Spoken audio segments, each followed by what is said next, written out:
dadka la nool cudurka HIV/AIDS ayaa ugu baaqay bulshada Soomaaliyeed inay ula dhaqmaan si kalsooni ay ku dheehan tahay sida uu faafahinta warkan uu ku eegayo wariyaheena Cabdiqaadir Cali Xuseen Koronto. qaar ka mid ah dadka la nool xanuunka HIV/AIDS-ka oo u waramayay Somali Channel ayaa waxa ay sheegeen inay dhibaatooyin aad u fara badan kala kulmaan bulshada Soomaaliyeed ee ku dhaqan gudaha dalka Soomaaliya. waxayna dadka la nool xanuunka sheegeen inaysan bulshada wax badan ka fahamsanayn oo ay takooraan dadka la nool xanuunka, iyagoona ugu baaqay shacabka Soomaaliyeed inay faquuqida ka daayaan oo ay si wanaagsan ula dhaqmaan dadka la nool xanuunka. haddaba waa kuwan qaar ka mid ah dadka qaba HIV-ga oo Somali Channel uga warbixiyay xaaladooda caafimaad iyo caqabadaha ay kala kulmaan shacabka Soomaaliyeed ee ku dhaqan gudaha dalka. aniga waxaan la noolahay xanuunkan muddo 3 sano ah. aan la noolaaday nolosha aan la noolahay marka hore kumaanan ogeyn inaan qabo, dabeetana markii la ogaaday inaan qabo xanuun dheer ka bacdi caruurtayda qaarna waa negative qaarna waa positive. annaga is haysana nolosheena caadi waan fiicanahay. haba ahaatee intii ka horeysay dadka iyaga wayna soo tuureen dhibaatooyin iyo dhibaan kala kulannay. intii dambana hadda waa ku qanacsanahay ilaahay qadartiis. waa wax cudur jira waa ka bulshada Soomaaliyeed marka loo eego wax dhibaatooyin ah oo dadka xanuunka la nool qaas ahaan adigu aad kala kulantay ma jiraan? والله سيفي عنا ولا مو دقمان ببلشة شعبك Soomaaliyeed inta aqoonta leh way yartahay inta aan aqoonta lahayn ayaa badan.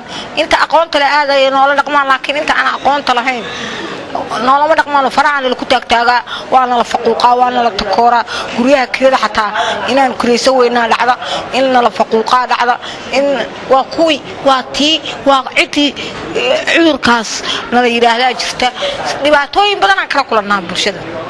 xanuunkana iskumaan ogeyn aniga kufsi ay u dhacay. anoo Masar jooga la kufsaday. nin Masri ay kufsaday. UNHCR kan kaarkeystay UN-ka markaan u sheeganay daway siiyeen markii la ibaaro waxay dhaheen hadii lagu kufsado waxa dhici karto in xanuunkaas qaadid. amba uur yeelato uurna wal iga waayay xanuunka la iga helay.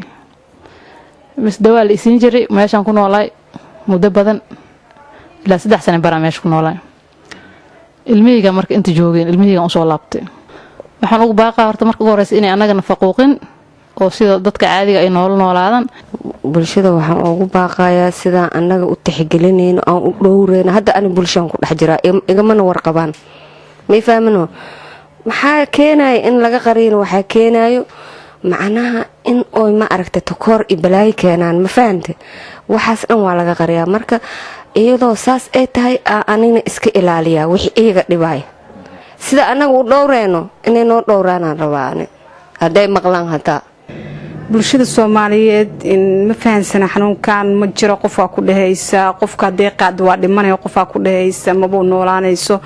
waxaan u sheegaa qofka inay noolaanayso oo adigoo kale ay tahay oo sida ay qofkan inay ka qurux badan tahay adig fiyo waa suurtagal oo aa ku qaldamanto. bulshada Soomaaliyeed waxaan u sheegaa inaysan takoorin dadka cudurka la nool oo aysan niyad ka jibin inkastoo dad wanaagsan ay yihiin dad shaqaysan kara yihiin cudurkan ay soo iibsano Ilaahay oo u keenay. sidoo kale dadka la nool xanuunka ayaa waxa ay wax laga xumaado ku tilmaameen warar sheegayay in dadka la nool xanuunka ay geystaan falalka isqarxinta ee ka dhaca gudaha dalka Soomaaliya. inta ku dhimata xanuunka way u tir kooban tahay. inta bis alla u dhimata way u tir kooban tahay. inta ku soo biidha way u tir kooban tahay. marka ma aha dad iskeersa ah. marka waxaan fahamsiinayaa muwaadiniinta Soomaaliyeed iyo madaxda iyo mas'uuliyiinta iyadoo hore xaqeena u ilowday oo dadkan xanuunka la nool aan budget iyo waxba u suubinin in haddana ay noo dareemaan inaan nahay dadka qaraxa iyo carqaladaha ka wada wadanka. aad iyo aad ayaan uga xunnahay horta annagoo dhibaataysan oo dal alla u dhibaataysan oo xanuunkii qabna haddana inayna dacaayadeeyaan waa wax aan qaadan karin. taas ayaan u sheegay aniga ma dhacdo mana dhici karto in iskooban oo tirikooban oo istaqaana oo koodi dhintay isduugata oo isog kan ku soo biira xataa loo diiwaan galiyana. Cabdulqaadir Cali Xuseen Koronto, Somali Channel, Muqdisho.